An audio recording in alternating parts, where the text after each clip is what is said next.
이재명 대통령 지지율부터 살펴보면은 2주 연속 하락을 했어요. 지난주보다 1.5%포인트 하락을 해서 53%의 국민들께서 이재명 대통령 잘하고 있다라고 하셨고, 그리고 잘 못하고 있다는 오히려 2.5%가 올랐습니다. 그러니까 중간에 결정을 내리지 않으셨던 분들이 좀 줄어들었다라고 봐야 될 것 같아요. 이 전체 민주주의에 어떻게 보면은 가장 원칙이라고 할 수 있는 삼권 분립, 이거에 대해서 훼손하는 그런 상황들이 벌어지니까 대통령 지지율이 2주째 하락하고 있다는 거고, 그리고 민주당과 국민의힘이 뭐 지난 주말에 장외 집회를 하긴 했지만, 어제 장외 집회를 하긴 했지만 그동안 뭐 크게 잘한 건 없는 것 같은데 지금 민주당하고 오차범위 내로 붙었다는 거 아니에요? 맞아요. 오늘 리얼미터 조사가 나왔는데 일단 이재명 대통령 지지율부터 살펴보면은 2주 연속 하락을 했어요. 지난주보다 1.5%포인트 하락을 해서 53%의 국민들께서 이재명 대통령 잘하고 있다라고 하셨고, 그리고 잘 못하고 있다는 오히려 2.5%가 올랐습니다. 그러니까 중간에 결정을 내리지 않으셨던 분들이 좀 줄어들었다라고 봐야 될 것 같아요. 못했다라고 생각하시는 분이 43.6%인데 이제 못했다라고 하시는 분이 지금 말씀하신 것처럼 사법부에 대한 무력화, 이런 것들을 굉장히 많이 우려를 하고 계시거든요.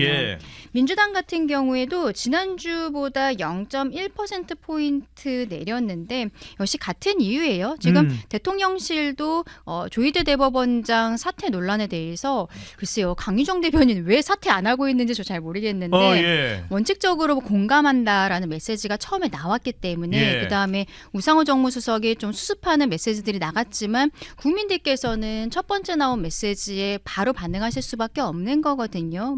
그리고 또 오독 이런 얘기를 해서 언론 탓을 하다가 결국 속기록도 거기서 또 속기록도 삭제를 하느니 마느니 하루 동안 한 대여섯 번 정도 막 말이 바뀌고 이러한 혼란들이 있었는데, 이것들을 보면서 그리고 내란 전담 재판 그러니까 사법부 무력화에 대해서 국민들께서 이것은 대한민국 헌법에서 규정하고 있는 상권 분립을 넘어서는 거 아니냐 우려가 있었기 때문에 민주당도 그리고 대통령도 지지율이 좀 떨어진 것으로 보입니다. 근데 이제 대통령이 오늘 뉴욕 가잖아요. 가서 유엔에서 갔어요. 기조연설도 하고 며칠 있다가 돌아온다고 하는데, 미국에서 글쎄요, 지금 좀 특이한 게 이분이라고 표현하면 안 되죠. 대통령께서 지난번에도 한미 정상회담 하러 비행기 타고 가면서 비행기 안에서 기자간담회에서 농축산물에 대해서는 뭐 절대 안 된다. 그러니까 우리가 보기에는 외교 협상을 하기 전에 좀 안막을 쳐놔야 되는데 왜 이렇게 다 열어놓고 이야기하냐. 그때 우리 막 방송에서도 많이 얘기했었는데 맞아요. 이번에도 특이한 게 폭탄 오늘 떨어뜨리고 뉴욕 가는데 어저께 본인 SNS에 외국군 없이 자주국방 불가능하다는 생각이 굴종적이다. 이런 메시지를 올리셨단 말이에요. 그래서 좀 걱정이 되는 거죠. 우리 국민들께서는 이 메시지가 아마 강성 지지층들을 집결하기 위한 것일 텐데, 미국에서 이제 트럼프 대통령도 만나고 다른 국가 정상들도 만나고 이 과정에서 혹시라도 안 좋은 영향이 끼치지 않을까. 그럼 이게